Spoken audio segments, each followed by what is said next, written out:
ദൃശ്യം 3 ഇറങ്ങാൻ പോവാ, എന്താണ് പ്രതീക്ഷയൊക്കെ? നല്ല പ്രതീക്ഷയാണ്. ഞാൻ തിയേറ്ററിൽ പോയി കാണണമെന്ന് എനിക്ക് ആഗ്രഹമുണ്ട്. ഞാൻ അടുത്ത് തന്നെ ഫാമിലി അടക്കം ഞാൻ പോയി തിയേറ്ററിൽ പോയി കാണും. ദൃശ്യം 1 കണ്ടാണോ? 1 കണ്ടതാണ്, 2 കാണാൻ സാധിച്ചില്ല. അത് OTT OTT അത് കാരണം ഞാനത് കാണാൻ സാധിച്ചില്ല. പിന്നെ ഞാനിപ്പം ദൃശ്യം 3 കാണണമെന്ന് താല്പര്യമുണ്ട്. ഞങ്ങൾ ഫാമിലി അടക്കം പോകണമെന്ന് നല്ല ഒരു കാത്തിരിക്കുന്ന ജോർജ് കുട്ടി പിടിക്കുമെന്ന് അറിയാനാണോ? അതെ, ജോർജ് കുട്ടീനെ പിടിക്കുമോ ഇല്ലെന്ന് അറിയാൻ വേണ്ടിയിട്ടുള്ള ആകാംക്ഷയാണ്. ശരി എന്നാ, ഓക്കെ. നല്ല എക്സ്പെക്ടേഷൻസ് ഉണ്ട്. ദൃശ്യം 1ഉം 2ഉം കണ്ടിട്ടുണ്ട്, അടിപൊളിയായിരുന്നു. അപ്പൊ അതുപോലെ തന്നെ അത്രയും തന്നെ എക്സ്പെക്ട് ചെയ്യുന്നുണ്ട്, ഇതിനേക്കാളും മേലെ എക്സ്പെക്ട് ചെയ്യുന്നുണ്ട്. ജോർജ് കുട്ടീനെ പിടിക്കുമെന്നുള്ള ഒരു പേടിയാണോ കാണാൻ? പിടിക്കില്ലായിരിക്കും എന്ന പ്രതീക്ഷ. ട്രെയിലർ കണ്ടപ്പോ പ്രതീക്ഷ കൂടിയായിരുന്നോ? ട്രെയിലറിന് പ്രതീക്ഷ കൂടി. വിചാരിക്കുന്ന ജോർജ് കുട്ടി പിടിക്കപ്പെടില്ല എന്നാണ്. അത് അടിച്ചു കേറുവോ? നല്ല സ്കോപ്പ് ഉണ്ട്. എത്ര കോടിയൊക്കെ പ്രതീക്ഷിക്കുന്നത്? 200 CR അയി മേളിൽ നോക്കും. അതെ, ട്രെയിലർ കണ്ടപ്പോ പ്രതീക്ഷ കൂടിയോ? കാരണം 1ഉം 2ഉം അടിപൊളിയാണല്ലോ. അപ്പൊ ഇതും രണ്ടാം ഭാഗം OTT റിലീസായി. ആ ഒരു സങ്കടം നിങ്ങൾ തിയേറ്ററിൽ തീർക്കോ? പിന്നെ ഉറപ്പായിട്ടും തിയേറ്ററിൽ പോകണം. ഞങ്ങൾ തിയേറ്ററിൽ കയറണമെന്നുണ്ട്. ഫസ്റ്റ് ഷോ കാണുമോ? പറ്റുവാണെങ്കിൽ ടിക്കറ്റ് കിട്ടിയാ അപ്പൊ തന്നെ ബുക്കായി. ഇനി ബുക്ക് ചെയ്തിട്ട് കിട്ടത്തില്ല. നോക്കട്ടെ കയറണം. ചേട്ടാ, നമ്മുടെ ദൃശ്യം 3 തിയേറ്ററിലേക്ക് എത്താൻ പോവാ, എന്താണ് അതിന്റെ എക്സ്പെക്ടേഷൻസ് ഒക്കെ? ദൃശ്യം 1 ഇത് കണ്ടിട്ട് ദൃശ്യം 2 കണ്ടു. അപ്പോൾ അതിൽ ഇനി ജോർജ് കുട്ടി പിടിക്കപ്പെടുകയോ ഇല്ലയോ എന്നാണ് ഞങ്ങൾക്ക് അറിയേണ്ടത്. അത് കഴിഞ്ഞിട്ട് ബാക്കി കാര്യങ്ങൾ എന്തെങ്കിലും പറയും. എന്തായാലും ഫിലിം 100% വിജയമായിരിക്കും എന്ന് വിശ്വസിക്കുന്നു. കാരണം ദൃശ്യം ഭയങ്കര ഹിറ്റായിരുന്നു ഫസ്റ്റ് വന്നതാണ്. സെക്കൻഡ് OTT ഇറങ്ങിപ്പോയി. അത് OTT ഇറങ്ങിയതാണ് വിഷയം വന്നത്. അത് തിയേറ്ററിൽ വരേണ്ടതായിരുന്നു. അത് കാണാൻ പോകാനിരുന്നപ്പോഴാണ് OTT വന്നത്. അതുകൊണ്ട് അത് ഒരു ഇതാക്കാൻ പറ്റിയില്ല, കണ്ട് രസിക്കാൻ പറ്റില്ല. അപ്പോൾ ഫിലിമെല്ലാം തിയേറ്ററിൽ പോയി കണ്ട് രസിക്കേണ്ടതാണ്, അത് കാണാൻ പറ്റിയില്ല. അതൊരു വലിയൊരു വിഷമത്തിലാണ്. എത്ര കോടി പ്രതീക്ഷിക്കും? ഇപ്പോഴത്തെ റെക്കോർഡൊക്കെ പൊട്ടിക്കുമോ? ഇപ്പോൾ ഒരു 150 കോടിയെങ്കിലും ഞാൻ പ്രതീക്ഷിക്കുന്നുണ്ട്. ലാലേട്ടൻ്റെ പടമാണ്. ഞാൻ ഓൾറെഡി മമ്മൂട്ടി ഫാനാണെങ്കിലും ലാലേട്ടനോടും ഭയങ്കര കാര്യമാണ്. രണ്ടുപേരും ദൃശ്യം ബ്രാൻഡായി മാറി. കാരണം അത് ഭയങ്കര ഒരു ബ്രാൻഡ് പടം തന്നെയാണ്. ദൃശ്യം 1 എന്ന് വെച്ചാൽ അത് നമ്മ പ്രതീക്ഷിക്കാത്ത ഒരു ക്ലൈമാക്സ് ആണ് വന്നത്.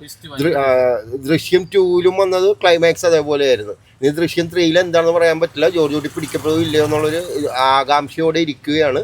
അതെങ്ങനെ പോകുമെന്ന് അറിയില്ല. എന്നാലും എല്ലാവിധ അഭിനന്ദനങ്ങളും. 150 കോടി കഴിയുമെന്നാണ് പ്രതീക്ഷിക്കുന്നത്. നന്ദി, നമസ്കാരം. അതെ, ദൃശ്യം എല്ലാവരെ പോലെ ഞാനും കാത്തിരിക്കുന്ന ഒരു സിനിമയാണ്. കാരണം 1ഉം 2ഉം കണ്ട ഒരു മലയാളി എന്ന നിലയിൽ 3ന് വേണ്ടി നല്ല വെയിറ്റിംഗ് തന്നെയാണ്. ലാലേട്ടനുണ്ട്, ലാലേട്ടനൊപ്പം ചിത്തു ജോസഫിൻ്റെ ഒരു സിനിമ കൂടിയാണ്.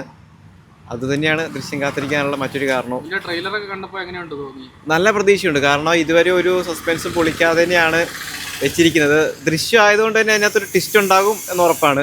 അപ്പോൾ ആ ട്വിസ്റ്റ് കാണാൻ വേണ്ടിയാണ് വെയിറ്റ് ചെയ്യുന്നത്. പിന്നെ ഉറപ്പല്ലേ, അത് തന്നെ ഓൾറെഡി ബുക്ക് ചെയ്തിട്ടുണ്ട്. ഉണ്ട്.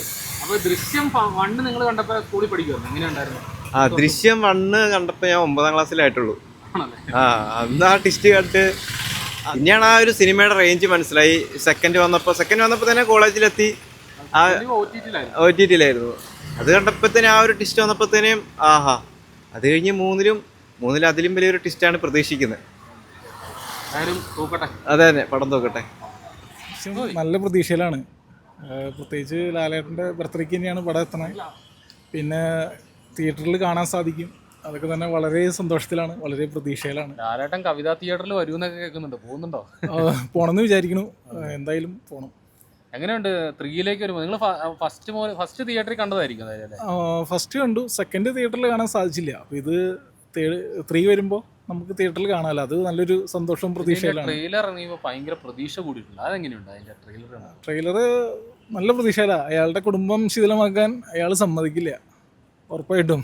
അതാണ് ജോർജ് കുട്ടി എന്ന ബ്രാൻഡ് അല്ലേ? അതെ, തീർച്ചയായും. അപ്പോൾ എന്തായാലും ആദ്യ ഷോ തൂക്കും. എത്ര കോടി പ്രതീക്ഷിക്കുന്നുണ്ട് ശരിക്കും? 100 കോടി പ്ലസ് ആണല്ലേ? ഈ ചിലവരൊക്കെ പറഞ്ഞു ലോകയുടെ റെക്കോർഡൊക്കെ പൊട്ടിക്കുന്നൊക്കെ പറയുന്നുണ്ട്. അതിന് മുകളിൽ പോകും ആണല്ലേ? ഉറപ്പായിട്ടും.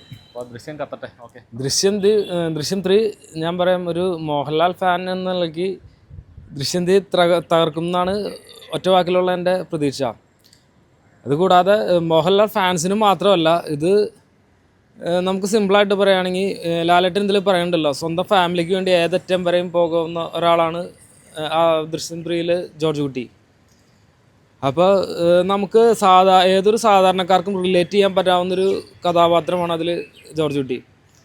അതുകൊണ്ട് ദൃശ്യം 3 ഏതൊരു ഫാൻസിന് മാത്രമല്ല ഏതൊരു സിമ്പിളായിട്ടുള്ള ആൾക്കാർക്കും അത് റിലേറ്റ് ചെയ്യാൻ പറ്റും, അവർക്കത് ആസ്വദിക്കാൻ പറ്റും. അങ്ങനത്തെ ഒരു സിനിമ ആയിരിക്കും. കണ്ടത് ദൃശ്യം 1 ആണല്ലോ. അതെ. അതിനുശേഷം ദൃശ്യം 3ലേക്ക് ദൃശ്യം 2 തിയേറ്ററിൽ കാണാൻ പറ്റാത്തതിന്റെ വിഷമമൊക്കെ ഉണ്ടായിരുന്നു. പിന്നെ തീർച്ചയായിട്ടും ഒരു ലാലേട്ടൻ ഫാൻ എന്നുള്ള നിലയ്ക്ക് ദൃശ്യം 2 തിയേറ്ററിൽ കാണാൻ പറ്റാത്തതിൻ്റെ OTT-ൽ ഒതുങ്ങേണ്ടി വന്നതിൻ്റെ ഒരു ഇതിൽ ആണ്, സങ്കടത്തിലാണ്. ഇപ്പം അതുകൊണ്ടാണ് ദൃശ്യം 3 തിയേറ്ററിൽ കാണാൻ പറ്റണതിൻ്റെ സന്തോഷത്തിലാണ്. നമ്മൾ ലാലേട്ടൻ ഫാൻസും മലയാളികളും മാത്രമല്ല ഇന്ത്യൻ സിനിമാ ലോകം മൊത്തം കാത്തിരിക്കുന്ന ഒരു സിനിമയാണ് ദൃശ്യം 3. ശരിക്കും നിങ്ങൾ ആ ടെസ്റ്റിന് വേണ്ടിയല്ലേ കാത്തിരിക്കുന്നത്? തുറന്നു ചോദിക്കുക. ആ ടെസ്റ്റാണ് നമുക്ക് അറിയേണ്ടത്. പക്ഷെ ഒരു ക്യൂരിയോസിറ്റി എന്ന നിലയ്ക്ക് അതാണ് നമുക്ക് അറിയേണ്ടത്. പക്ഷേ നമ്മൾ ആ സിനിമ ആസ്വദിച്ച് കാണുമ്പോൾ നമുക്ക് ആ ഒരു വേറൊരു വൈബിലാണ്. നമുക്ക് ഒരു സാധാരണക്കാർക്കും ഒരു റിലേറ്റ് ചെയ്യാൻ പറ്റാവുന്ന ഒരു നിങ്ങളുടെ ഉള്ളിൽ കയറി. അതെ. എന്തായാലും ദൃശ്യം 3 തകർക്കും, അത് മാത്രമേ ഒറ്റ വാക്കിൽ പറയാനുള്ളൂ.